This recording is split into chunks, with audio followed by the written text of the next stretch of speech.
Team has made a name for itself in horror games. Layers of Fear, the terrifying Blair Witch, and now The Medium. It's an ambitious title using the power of the new Xbox consoles to let players navigate two worlds at the same time, and I'm assuming that's going to mean it's twice as scary. Here to tell us more are Wojciech Piiejko and Jacek Zieba. Gentlemen, thanks for joining us from Poland. Oh, and thank you for having us.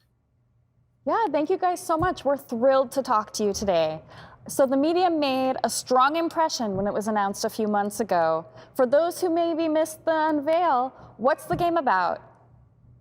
Okay, so The Medium tells a story about Marianne. She's a medium, haunted by visions of a child murder. And during the game, she will be trying to solve this horrible mystery. Yeah, of course, it's another psychological horror when we can evolve our approach to this genre, yeah?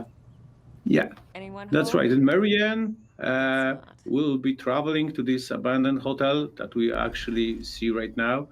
And of course, it's only a small part of the game because what we actually see is like in the middle of the game.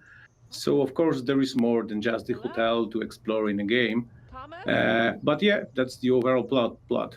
Yeah, hotel is like our center point of the plot, yeah, but of course we can explore any, not any, yeah, other stuff than hotel, yeah, some forest, etc.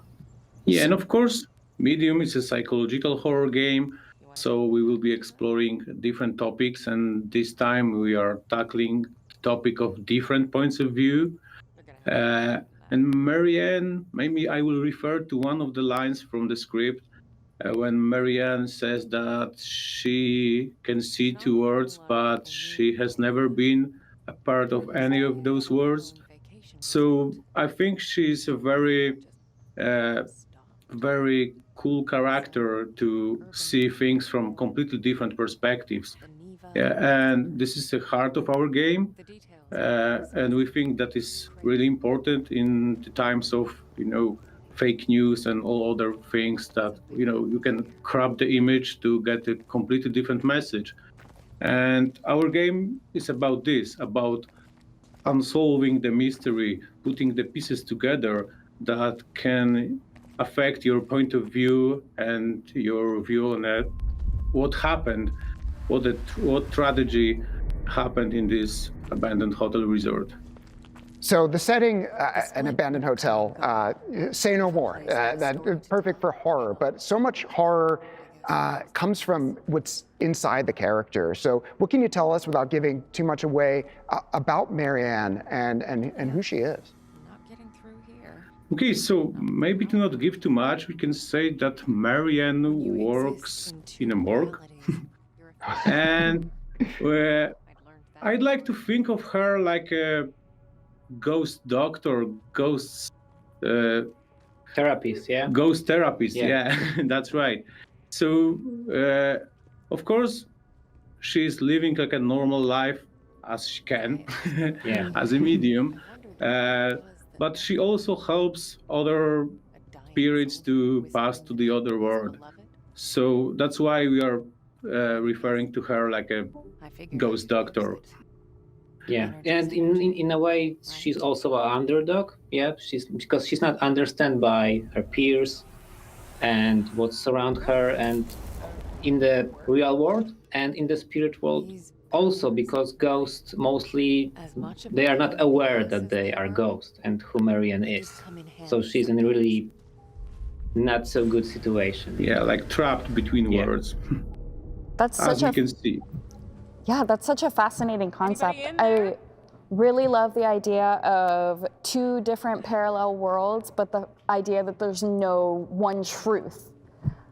So we're starting to see here, these two different worlds at the same time, and vastly, different art styles. Obviously, the spirit world is going to be quite a bit different from what we see in the real world. So what was the inspiration for the art style of the spirit world?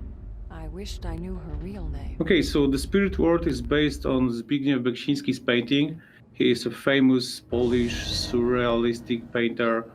And our spirit world is, not a hell or not even a limbo. It's something between words. And yeah, we are using different tricks to pull it off, to keep the player attention on both words. So as you can see, normal word is mostly bluish and the other word is mostly reddish at that point of the game, of course. So we are doing those tricks to grab your attention, to keep your focus on the both words. And yeah. And Marianne is using different abilities that can help her to get rid of the evil spirits, for example, or solve the puzzles in a game. Like here, we saw her using the out-of-body power to get out of the elevator, which stuck there, and use the spirit blast to create an electricity to escape this trap. Yeah, like Marianne has a gift. Yeah, like she maybe doesn't like it, but it's still a gift, and she always try to think how she can use it when resolving some maybe mysteries, like in the case of the hotel in our game. So yeah, we see like out of body, we see her energy spark. Great. To create some voltage. Someone's been Could you Yeah, and I tell think us? what is Yeah. Can you tell us a little bit more about the environment that we're looking at right now?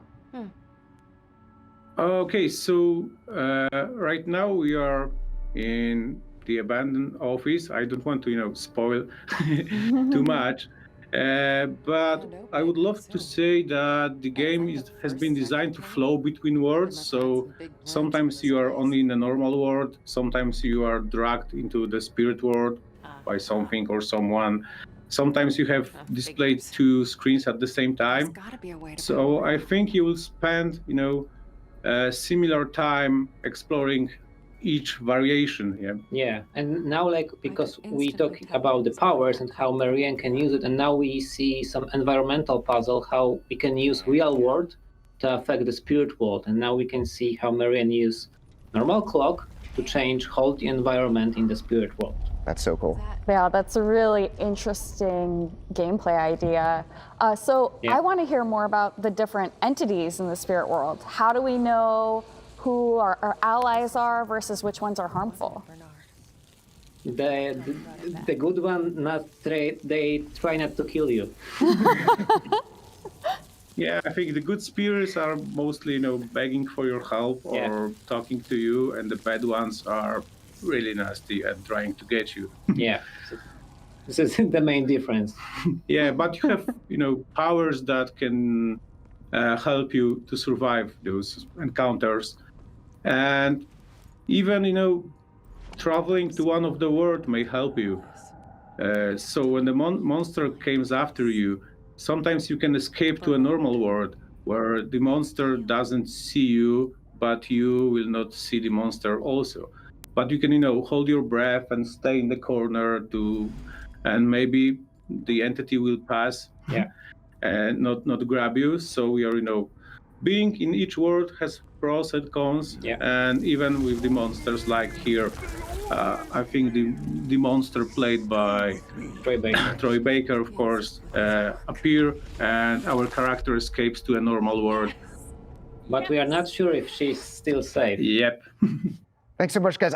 It's really cool getting to see that deep look of the medium and what you're all going to be able to be doing with this generation of consoles. But one game, you have two worlds in this game, and one game is not enough for you. You're also working on two games. So Bloober Team is bringing not just the medium, but also remastering their cyberpunk horror classic, Observer. Let's take a look.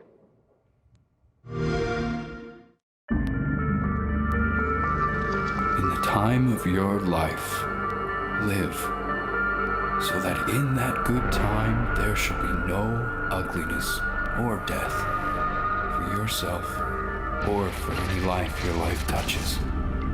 Seek goodness everywhere, and when it is found, bring it out of its hiding place and let it be free and unashamed. Place in matter and in flesh, the least of the values, for these are the things that hold death and must pass away. Discover in all things that which shines and is beyond corruption. Encourage virtue in whatever heart it may have been driven into secrecy and sorrow.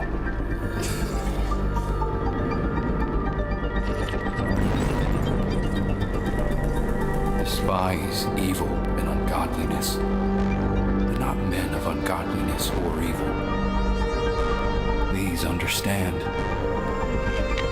Ignore the obvious, for it is unworthy of the clear eye and kindly heart.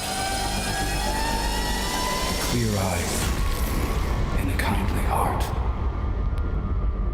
In the time of your life, live, so that in that wondrous time you shall not add to the misery and sorrow of the world, but shall smile to the infinite delight and mystery of it. Mystery. Smile.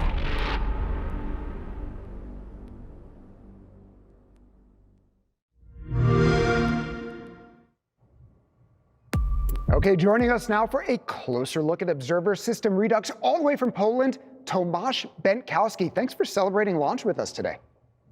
Yeah, very excited to do it. Yeah, thank Hi, you so everyone. much for joining us today. We're really excited to have you. So Observer was a huge hit when it launched 3 years ago. For anyone who maybe missed it the first time around, can you tell us about the core concepts of the game?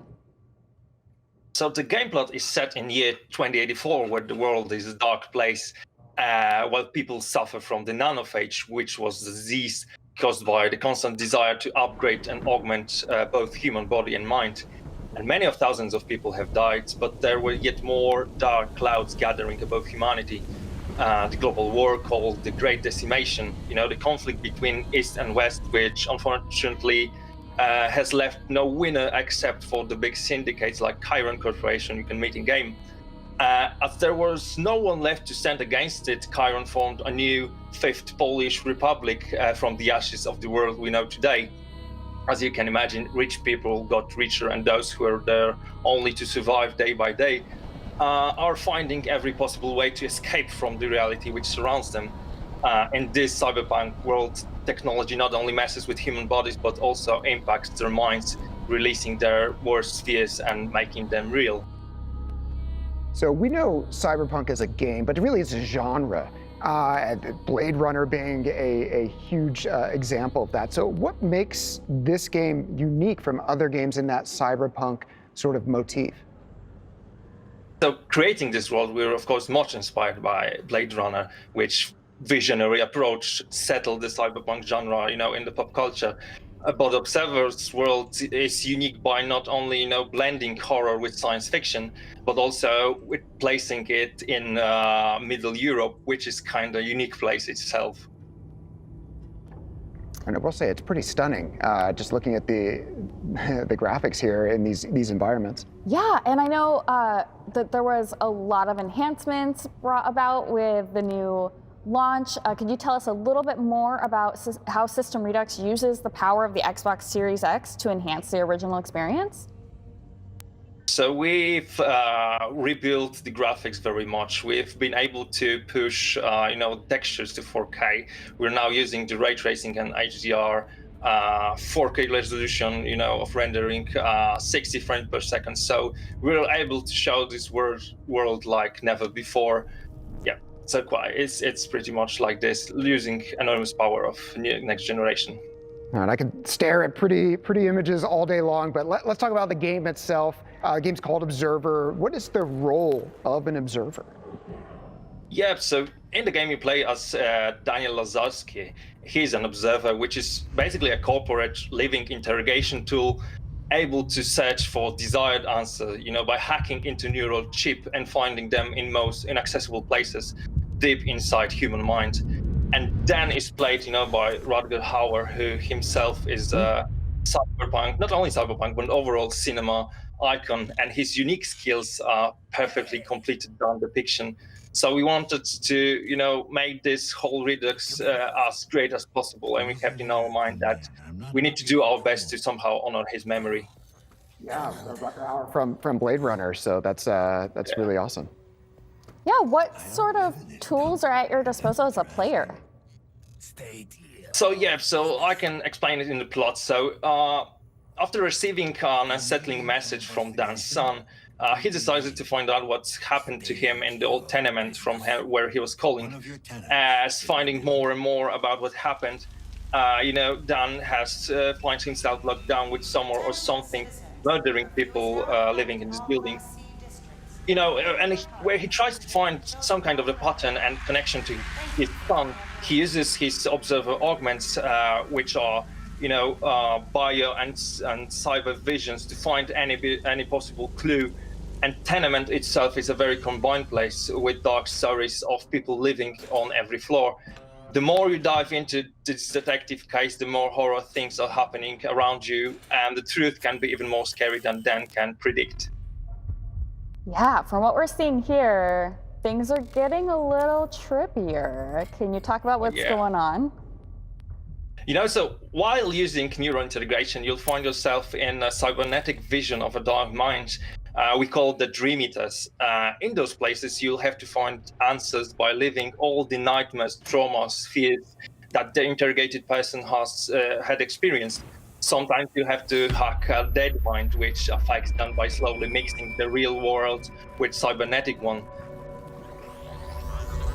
So as we're looking at this, when I think of cyberpunk worlds, I think of modding and cool stuff like that. I don't necessarily think about horror, although I'm starting to see how that can come together. So what are the challenges of balancing a cyberpunk setting and a sci-fi setting with horror as well?